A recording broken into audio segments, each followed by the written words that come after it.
Meus amores, nós passamos as últimas etapas, os últimos dias, desconstruindo a arquitetura do medo encarnada no Estado, na geopolítica e nos algoritmos de entrega.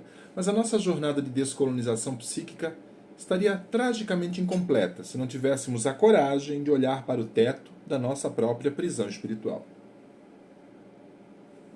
Chegou a hora de puxar o fio mais delicado, aquele que foi revestido com a fita isolante da caridade santificada e da evolução moral. Chegou a hora de rasgar o véu e operar um verdadeiro apocalipse conceitual sobre a codificação espírita de Allan Kardec. Vamos fazer isso sem a vulgaridade das ofensas baratas, mas com a crueza anatômica da bioneuroterapia.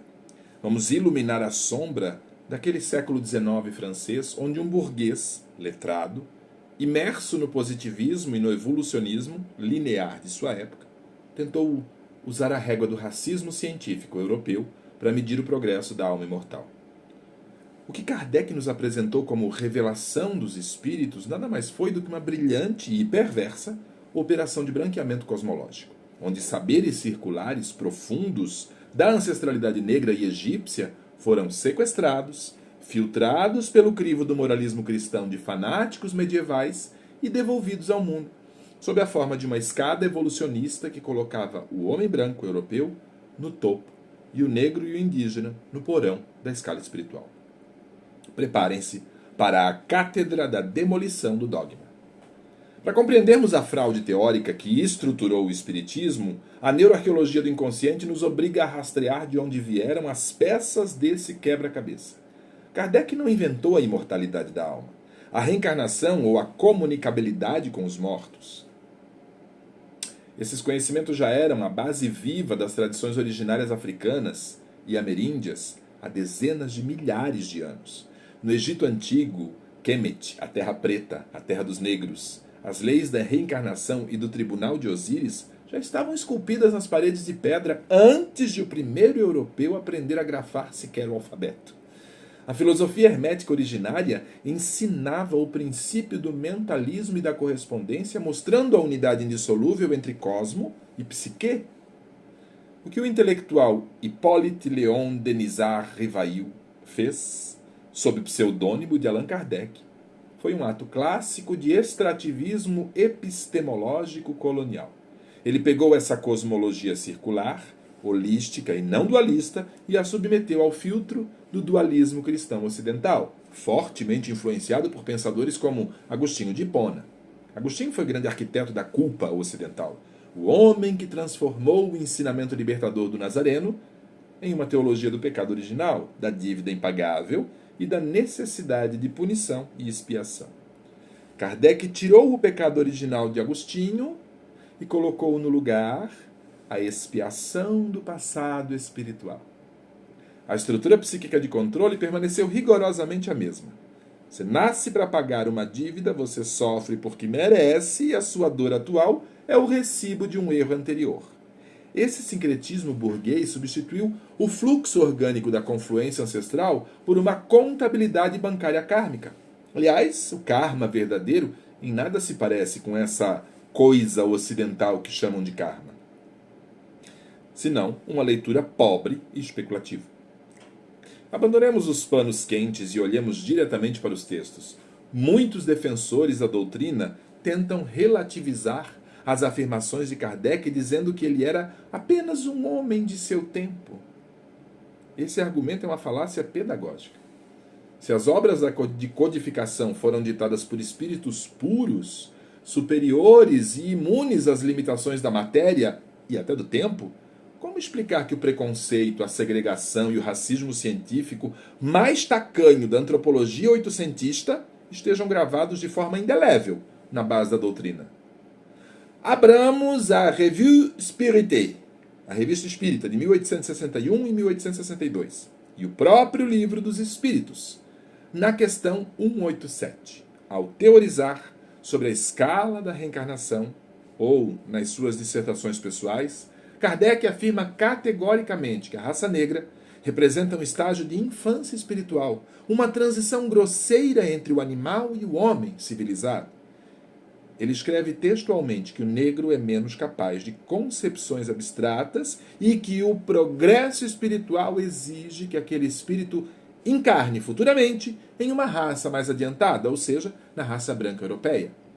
Ele chega ao ápice do sarcasmo involuntário ao analisar o crânio de um homem negro e compará-lo ao de um idiota, justificando a forma anatômica daquela raça impede a manifestação de uma inteligência superior. Os negros, pois, como organização física, serão sempre os mesmos. Como espíritos, são sem dúvida uma raça inferior, isso é, primitiva. São verdadeiros filhos aos quais se pode ensinar muito, mas se neles os tipos físicos não mudam, os espíritos que neles encarnam mudam e progridem. Isso quem disse foi Allan Kardec, na Revista Espírita, de abril de 1862. Vejam a sofisticação da violência psicológica. O Espiritismo não nega a imortalidade do negro. Ele faz algo pior. Ele diz que para o negro ser salvo e evoluir, ele precisa deixar de ser negro. Ele transforma a branquitude europeia no padrão estético intelectual do self divino. Os povos originários das Américas são tratados nos mesmos termos. Selvagens que vivem na barbárie porque abrigam espíritos atrasados que precisam da tutela do colonizador para aprender as primeiras lições do progresso.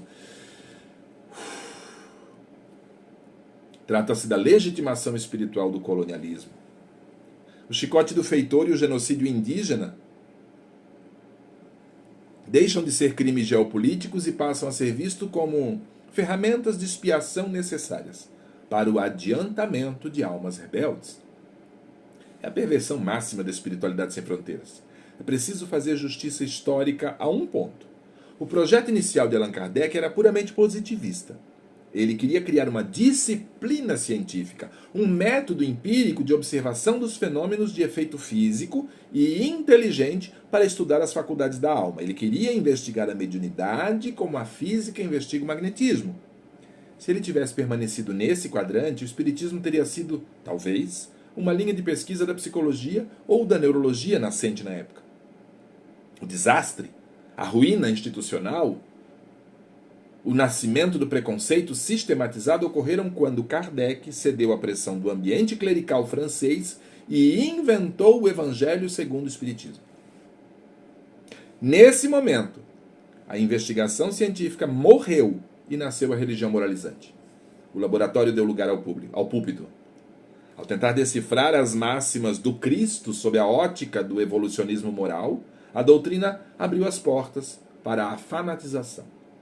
O evangelho kardecista transformou-se em uma cartilha de domesticação social. A misoginia foi mantida sob o véu da submissão pacífica da mulher, cujo papel espiritual de mãe e esposa abnegada foi sacralizado, para que ela continuasse aceitando a opressão doméstica como prova de paciência e resignação. A xenofobia e a segregação ganharam uma justificativa cósmica. Se você nasceu na miséria, na periferia do mundo, sob o jugo do racismo ou da violência, o espiritismo institucionalizado não te convoca à revolta freiriana. Ele te coloca a mão na sua cabeça e diz: sofra em silêncio, chore sem reclamar, porque se você se rebelar, contrairá mais dívidas para a próxima encarnação.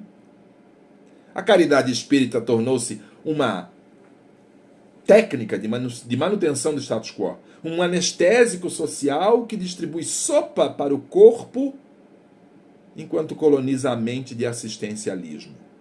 Como terapeutas da consciência, nós precisamos mapear os estragos reais que essa estrutura de pensamento produz no sistema nervoso e na biologia de quem internaliza essas teorias. Vamos analisar os entraves através dos nossos 4 pilares. O primeiro grande entrave é a institucionalização da culpa atávica, quando o indivíduo acredita que o seu sofrimento atual é resultado de crimes de vidas passadas. A neuroarqueologia do inconsciente detecta um curto-circuito traumático. O cérebro tenta resolver uma dor presente, procurando um culpado e um fantasma do passado que ele não lembra. Isso bloqueia a capacidade de processar a emoção real. O inconsciente do sujeito transforma-se em um tribunal de julgamento perpétuo, onde ele é o réu, o juiz e o carrasco. Biologicamente, a teoria da expiação mantém o indivíduo em um estado de simpaticotonia de baixa intensidade, mas de longa duração. A crença de que você está sendo vigiado por um tribunal de espíritos superiores e que cada pensamento imperfeito gera uma consequência cósmica ativa constantemente o circuito do medo. Lembra o circuito 1 de Leary, para quem assistiu ao vídeo anterior? O organismo vive inundado por níveis moderados, porém crônicos, de cortisol. Sob a ótica da epigenética, esse estado de auto-julgamento e repressão moral silencia os genes responsáveis pela regeneração celular e pela plasticidade cerebral, perpetuando padrões de depressão, ansiedade, doenças autoimunes. É a biologia do pecador disciplinado, é o melhor. A biologia do pecador disciplinado. A neurocinética do espírita dogmático é facilmente reconhecível. É o corpo da resignação. Cabeça levemente inclinada, ombros encolhidos para dentro, carregando seu karma. Respiração curta e controlada para não manifestar os impulsos inferiores. Gestos contidos e uma postura geral de devedor. Ontologicamente, o ser é esvaziado da sua potência de manifestação autoral. O indivíduo deixa de ser o criador da sua realidade no presente para se tornar um mero zelador de uma dívida do passado. Sua ontologia é a ontologia do réu. Ele não é. Ele está pagando. Cognitivamente, a doutrina cria uma das distorções mais cruéis da mente, a meritocracia do sofrimento. Se o negro, a mulher oprimida ou o indígena foram colonizados e sofrem, a mente cognitiva afetada pela doutrina conclui subjacente e silenciosamente que eles fizeram algo para merecer isso em outra vida. Isso destrói a empatia real, invalida a leitura freiriana das opressões sociais e higieniza a desigualdade. Espiritualmente, cria-se um bloqueio no circuito de evolução. O sujeito não consegue se metaprogramar porque está ocupado demais se punindo para limpar o seu registro kármico e ainda se preocupando em acreditar que dando comida a quem tem fome, por puro assistencialismo, poderá diminuir seu karma. Mas nós não viemos aqui hoje apenas para expor as feridas do mestre francês. Nós viemos trazer as ferramentas de reversão dessas dores e estigmas sociais. A bioneuroterapia possui a tecnologia de descolonização íntima necessária para limpar esses marcadores biológicos e psíquicos de submissão. O primeiro passo é dessacralizar a dívida. Precisamos conduzir o paciente a compreender que o sofrimento não é pedagógico quando gera culpa. O passado não é um cobrador de impostos cósmico. Nós limpamos as memórias traumáticas integrando-as ao presente, desativando a narrativa de que o sofrimento é uma necessidade de evolução. A evolução não precisa de dor, ela precisa de consciência. Para reverter a inflamação biológica da culpa, precisamos sinalizar segurança absoluta ao organismo, através de técnicas de respiração profunda e forçada, ativando o fluxo ascendente do fluido cérebro-espinhal, de que nós já falamos em vídeos anteriores. Nós mudamos a química do cérebro. Cortamos o fluxo de cortisol e ativamos o sistema parasimpático. Ensinamos as células de que o sujeito não está sob julgamento espiritual. A santidade biológica é recuperada quando o corpo entende que é livre e inocente. Precisamos levantar a cabeça desse sujeito. Mudar a neurocinética da resignação para a neurocinética da soberania. Ombros para trás, peito aberto, respiração abdominal plena. Ontologicamente, operamos a transição do espírito devedor para o ser soberano. O indivíduo passa a habitar a sua própria cátedra. Ele compreende que ele é a própria consciência universal manifestada de forma humana, livre de heranças coloniais ou de escalas evolucionistas eurocêntricas. Substituímos a meritocracia do sofrimento pelo princípio hermético da polaridade e do ritmo. Compreendemos que as raças, os gêneros e as diferentes culturas não são degraus de uma escada onde o europeu está no topo, mas sim confluências distintas, ricas e perfeitas da mesma consciência una. Limpar o racismo, a xenofobia e a misoginia da espiritualidade significa entender que o útero primordial e o fluido sagrado que corre na coluna de um homem negro, de uma mulher da periferia ou de um indígena possuem exatamente a mesma pureza noética e o mesmo potencial de samadhi que o de qualquer acadêmico da Sorbonne. Meus amigos, o Espiritismo tentou usar a régua do colonizador para medir o invisível. Ao fazer isso, ele nos deu uma cartilha de caridade que conforta o corpo, mas mantém a mente algemada na culpa e na submissão moral. Mas a espiritualidade real não tem fronteiras, não tem tribunais, não tem raças inferiores e não exige que você sangre em silêncio para merecer o céu ou a próxima encarnação.